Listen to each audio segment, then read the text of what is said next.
Hi friends, good evening friends. இன்றைக்கி என்னோடய சேனலில் நான் லா ஃபஸ்ட் டைம் லா போடலான் இருக்கேன். சட்டத்தை பற்றி பேசலாம் அப்படின்ட்டு இருக்கேன்.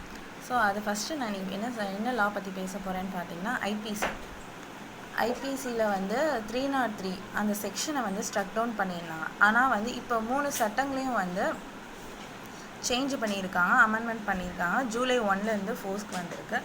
ஸோ அதில் என்ன சொல்கிறாங்கன்னா, ஐபிசி 303 இருந்த ஸ்ட்ரக் டவுன் பண்ணியிருந்ததை இப்போ இருக்கிற பாரதிய நியாய சங்கீதாவில் செக்ஷன் 104 கொண்டு வச்சுருக்காங்க. அதில் என்ன சொல்லியிருக்காங்கன்னு பார்த்தீங்கன்னா, ஒன்றும் கிடையாது, ஸ்ட்ரக் டவுன் பண்ணதை எடுத்திருக்காங்க. ஆக்சுவலி 303 என்ன இருந்ததுன்னு பார்த்தீங்கன்னா, என்ன பிரச்சனை, லைஃப் கன்விக்டட் ஆயுள் தண்டனை கைதி ஏதாவது ஒரு மர்டர் உள்ள ஜெயிலில் இருக்கும்போது மர்டர் பண்ணிட்டார். அப்போ அவருக்கு என்ன தண்டனைன்னு வச்சுருந்தாங்கன்னா, டெத் பனிஷ்மெண்ட் தான் வச்சுருந்தாங்க. அதுதான் மேண்டட்ரி அப்படின்னு வச்சுருந்தாங்க. இதை எதிர்த்து மித்துன்னு ஒரு பர்சன் அவர் கேஸ் ஃபைல் பண்ணியிருப்பார், Mithu versus state of Punjab.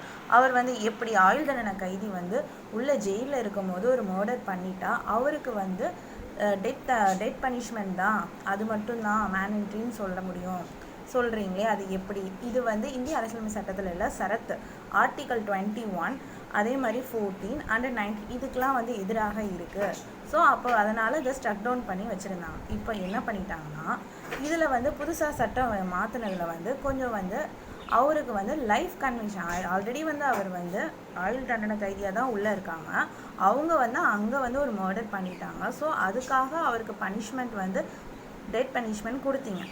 Extra அவருக்கு life conviction remaining period of death punishment சொல்லிட்டீங்க. இருக்கிற ஆல்ரெடி அவர் பனிஷ்மெண்ட் அனுபவிச்சுட்டு தான் இருக்காங்க. எக்ஸ்ட்ரா ரிமைனிங் அவரோட காலம் ரிமைனிங் பீரியடில் இந்த லைஃப் கன்விக்ஷனை ஆட் பண்ணிக்கலாம் அப்படின்னு சொல்லிட்டு 104 ஆட் பண்ணியிருக்காங்க. ஸோ தான் சொல்லியிருப்பாங்க, நம்ம ரீட் பண்ணாலே தெரியும். பனிஷ்மெண்ட் வித் டெத் ஒன்று டெத் பனிஷ்மெண்ட் கொடுங்க, அப்படி இல்லைன்னா imprisonment for life which shall mean the remainder of that person natural life. இயற்கையாக அவர் சாகும் வரை அதுக்காக சொல்லியிருப்பாங்க. சாகிற வரைக்கும் அவரோட பீரியட்ஸை எக்ஸ்டெண்ட் பண்ணிக்கலாம், நேச்சுரல் லைஃப். ஸோ எக்ஸ்ட்ரா இதை ஆட் பண்ணியிருப்பாங்க. ஸோ இப்போ இந்த ஸ்ட்ரக் டவுன் கிடையாது, டெத் பனிஷ்மெண்ட்டும் மேண்டட்ரி கிடையாது, death or imprisonment for life அப்படின்னு தான் சொல்லியிருக்காங்க.